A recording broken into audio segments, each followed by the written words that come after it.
Hello everyone. This is gonna be a special video because I've been working on this for quite a while now. The topic of the video is limiting beliefs. This is something that I had a few months ago, and I know there are some people that they feel stuck in life. They have dreams, they don't know how to get started, or they only have projects that they just don't feel like doing it, or they just don't know what is stopping them. There is a lot of content on the internet about dealing with those limiting beliefs. But the thing is, most of that content is not really helpful, and it's not even fault of the people who make the videos. It's just that the thing that they say on the videos is just be positive and everything is going to fix themselves. I mean, the point of the fixing or limiting beliefs is creating a positive mindset, but the approach they do on the videos doesn't work for the audience simply because they are not convincing the person inside. They are talking about the topic but not making the real connection in their brains. You cannot just say do this and do that. You need to make the person believe that is possible. Don't just say it, prove it. So yeah, that's what I wanted to talk about, and let's get into it. Well, before we go into any detail, we gotta know what beliefs actually are. So think of them like this, at least it's how I do it. Beliefs are the operational system of your brain. Just like a computer, you can have Windows, you can have Linux or Mac, iOS, whatever. They are going to dictate how data is processed within your mind. You're gonna input the data and it's going to be treated differently depending on your operational system. For example, some files are incompatible in macOS, but they are compatible in Windows. So in a nutshell, they are the work of your subconscious mind just working on the experiences that you gather from the real world. The interesting thing is, your subconscious mind does not have access to the real world. What actually happens is that your conscious mind is going to gather information, is going to put within your subconscious mind, and the processing will be done by the beliefs, which are the operational system of your brain. So there you have it. We know what the beliefs are now. I will make an example to explain when I mention the way that your brain is processing the information that you're gathering. Picture this. You have a lumberjack, and you also have a 6-year-old kid. They're both looking at a tree, the exact same tree, but there's a difference in what their brains are going to look for in the tree at first glimpse. The kid is going to look at the tree and think, how can I climb it? It is going to look and, which is the easiest branch for me to climb this tree? How can I go from branch 1 to branch 2? This is the first thing that's going to realize in the tree, the positioning of the branches. But for the lumberjack, that is not relevant information. For his operational system, he's not looking for the positioning of the branches or anything like that. He is actually evaluating the quality of the wood. He is evaluating the best side for cutting down the tree. How can he sell it? What can he do with it? So, same data, different operational systems, different outputs in the end of the day. So if we would picture how this process would work, well, we have the conscious mind. You can have a look at my conscious mind for a while. I'm going to look at the external world, the real world. My eyes are capturing the information. What is going to happen is, my beliefs are a set of rules that is going to say how this guy is going to operate over the data that I gave to him. So it is going to filter, it's going to process, it's going to compute. And after all the job is done, what it's going to do is give me an output, a memory. And the memory was filtered and processed by your subconscious mind following the set of rules, your beliefs, and now you have a good memory or maybe a poison memory. So as you realized, you're going to take actions based on the bad memories, which is kind of a big problem if you're trying to do anything meaningful in your life. Those infected, corrupted memories are going to create something that is known as the glass ceiling. The glass ceiling is there, you cannot see it because it's made of glass, so you just cannot see it. but it's going to prevent you from going above it. Because you are being limited, you're going to have the thoughts like, I am not good enough. Your new actions are going to be based on the memory of, well, it's better for me to just give up. I can't make it anyway, so yeah. Well, cool. Now we know how the beliefs affect our lives. That's nice, but that brings up another question. How the beliefs are written? How the set of rules is created at all? Well, so we gotta go back to the first part that I mentioned. Experiences will be processed by your subconscious. That process is going to generate your memories.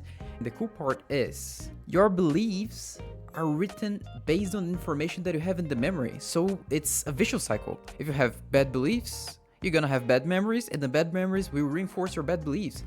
So I made an example to illustrate how a bad belief can just pop up in your mind. Picture this scenario. You are a goofy 10-year-old kid and you are just running around playing, doing 10-year-old kid stuff. Let's say your cousin is calling you at the end of the stairways. You're very excited to play with your cousin. So what do? You run down the stairs, and while you're running, you trip and you fall and you roll down the stairs. You broke your 2 ankles, you broke your knee, and you broke your face. That's not going to be a pleasing experience. And not pleasing experiences is going to create not pleasing memories. And the not pleasing memories will give you a new belief. And you might ask, what is this new belief? Well, stairs are dangerous. This is your new belief. Stairs are dangerous. So every time that you see a stair, from now on, your mind's going to, not consciously of course, think, oh, I better be careful, because I can get hurt, and you're going to do this for a very long time until you can prove to your brain that stairs are not dangerous anymore. And that's going to be quite hard since you prove to your brain that stairs are dangerous. And you just witnessed a new belief being born. A bad one, of course. Oh, cool. We know how bad beliefs are born. That's nice. But how do I make good beliefs be born so I can break the bad beliefs? Well, so I believe you got to the conclusion that we need good experiences to generate good beliefs, right? So what are examples of good beliefs we can make? If we have the bad beliefs holding us back from achieving the good experiences, how do we do it? It's a paradox, yeah. Okay, stay with me. There is a hack. Since you are being held back, you cannot do big things. So if we cannot do big things, what should we do? Small things. We should do small things. We are useless. We are not good enough to do the big things, but small things are completely different, so let's try doing them. I'm going to mention what I personally do for taking the small steps, taking the small actions to prove to my brain that the things that I want to do, they are possible. This is the framework that I follow. We have our goals. They are very big. They are very high here. It's just scary to think of the goals. But if you look at that goal, let's say, for example, you have a goal of being a YouTuber with millions of subscribers. That is not an easy thing to do. There's simply no way. How can you imagine getting all those subscribers? And that is demotivating. You're going to think, I'm not good enough. I cannot make it. It's just way too much for me. There comes the hack that I mentioned about. You just forget about the ultimate goal. We're gonna break it down to very small pieces. And when I mean very small, I mean quantum small pieces. It's not about being the YouTuber anymore. It's about making 1 minute video and just post it. Don't overthink it. Just 1 minute video. It's about posting this 1 minute video. If you feel 1 minute's too much, what am I going to talk about? It's just impossible. Well, you do 30 seconds video, and if you cannot do 30 seconds videos, you do 10-second videos. There is only one principle that you should follow. Just record the damn video and don't overthink it. Well, that's what I do. This little framework mindset idea that I have helps me getting started with the projects that I want to do. I don't want to do it because it's hard, so I'm gonna do just 1 second of it and forget about it. If you keep doing this for a while, it's going to come back to bite you. What I mean by that is, if you keep recording 30-second videos every single day, you will get experience, although you're going to be stagnated. You're not making actual real progress. Even though we're forgetting about it, you cannot just flatline. We want to curve up to gather more experience, to become the ultimate goal, although we're not thinking about it. So there is another mindset shift that you have to apply over the first one. You don't have to worry about this in the first days, you just have to do it when you feel things are just the same. What we do about it is a concept that I find very interesting, to be honest. It is called the Kaizen cycle. It's a Japanese philosophy thing, whatever. I'm gonna simplify it so it doesn't get too complicated or too technical, but the main concept is be 1% better every single day. That's going to compound over time. If I'm going to illustrate it. Oh, by the way, this doesn't apply just to videos. Literally anything that you're doing is just for illustration purpose, so don't get too attached on the making video label. I'm gonna record that 30-second videos that I mentioned. I'm gonna record another 30-second video in the following day, and you're gonna realize I'm not doing progress anymore. I need to get better. So you're gonna make, let's say, a 40-second videos. You are increasing your videos by 10 seconds. It really doesn't feel like much, but we really wanna feel like we are not doing any work. It feels easy. We don't get the feeling of, I'm not good enough to achieve this little goal. There is a very important factor. Your first videos, they are not good. Yeah, they're bad videos. You're gonna notice something like, I am doing this specific thing a little too much. Maybe I'll change this little specific detail that I'm noticing in my video. Then I'm gonna record my 40 seconds video where I will consciously think about not committing the errors that I've made in the previous video. All you gotta do is repeat. Now you make a 50-second video. In this 50-second video, you're going to fix another mistake that you didn't realize when you recorded the 41.